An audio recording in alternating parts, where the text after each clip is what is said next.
What began as a protest against a hike in bus fares has turned into a much larger issue. It started more than a week ago over a 9% fare increase for buses and subways in Sao Paulo. Police used tear gas and rubber bullets in violent clashes and arrested at least 120 people. It has since swelled into a broader demonstration against the government. Among other things, protesters are angry about the vast amounts of money spent on the World Cup, when they say money is needed to improve healthcare, education and other social programs. In a nationally televised address today, President Dilma Rousseff said her government was listening to the people and was committed to social transformation. For more analysis, I'm joined by protester and reporter Fernando Jones and Brazil's Deputy Sports Minister Luis Fernandes as well. Let's start with you, Fernando.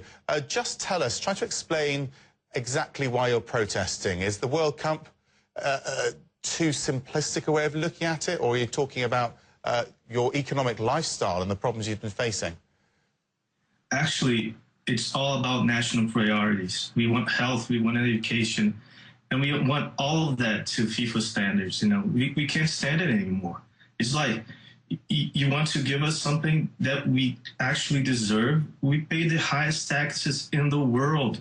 It's like factual. So why can't we have what we pay for? Why can't we have education? Why can't we have the health care we need? You know, there are people dying in lines. There are federal hospitals. They're being torn down to be rebuilt. They haven't been rebuilt in 2 years. So where's all this money going to? You know, the Maracanã Stadium in Rio, it took R$1 billion to build it, and it was estimated for, I think, 400 million. You know, it's overspending. I don't know where they get all that money to go, you know.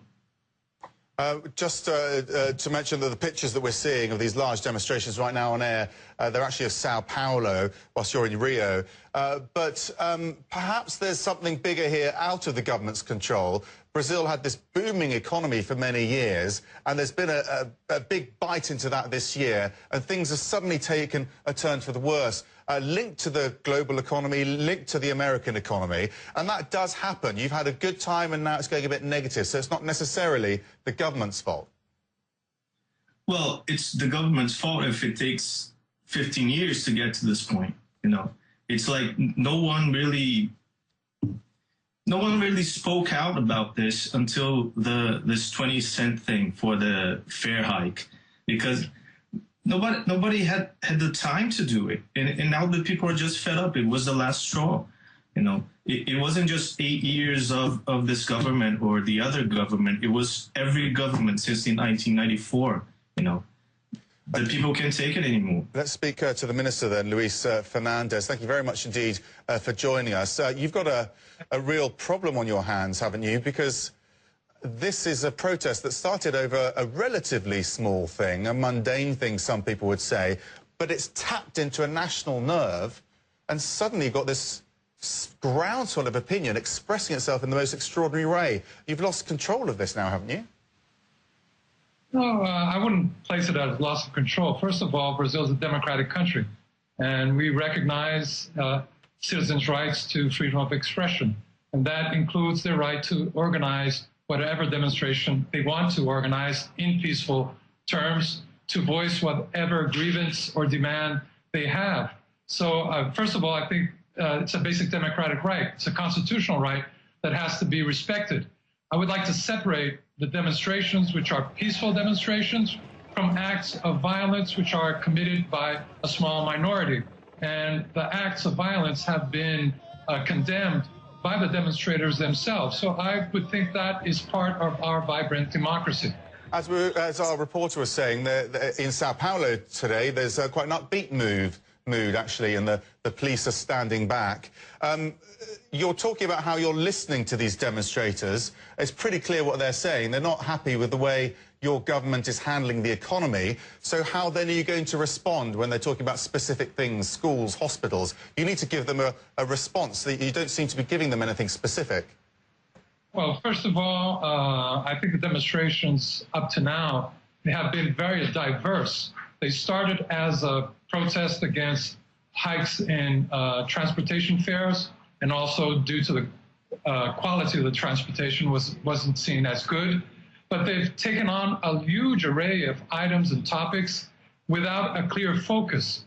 And they're directed not only against the state government or the city government, which is responsible for the fares themselves of public transport, but they've taken up a number of issues related to topics that are in discussion in Congress, related to the role of the media in Brazil, critical of the role of the media in Brazil. So it's a very broad array of questions and themes that are brought together by a thread of dissatisfaction with a number of issues. So we have to listen to these demonstrations, to their messages, when they are organized peacefully. That's part of our democracy.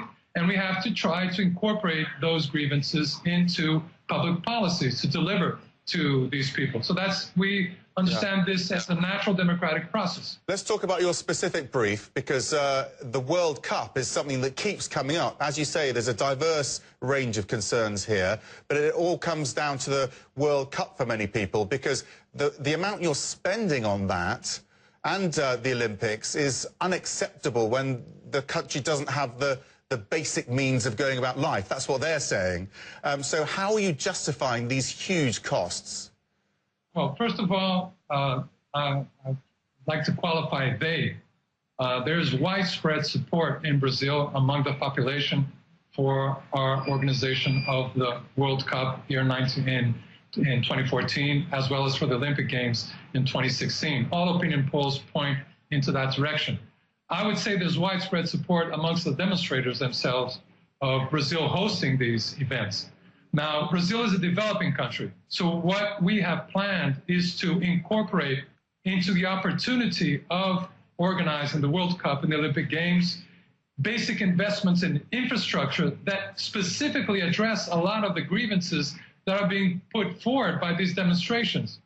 For example, for the World Cup, our budget is a total budget for World Cup preparations around 33 billion reais. That's close to $16 billion. The main item of investment of that budget is investment in public transport, subways, bus systems. So that's addressing, through the World Cup, one of the main grievances that has been risen in these demonstrations.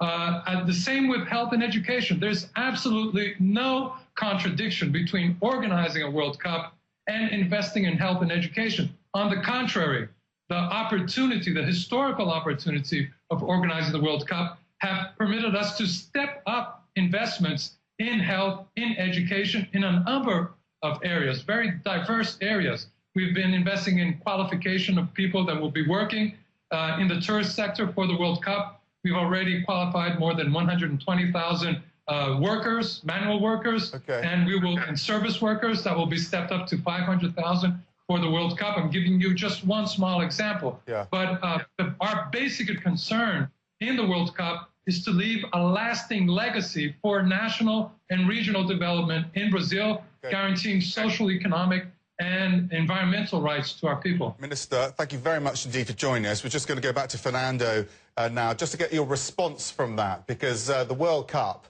will have an economic benefit, and you are going to see that, but it's a long-term investment.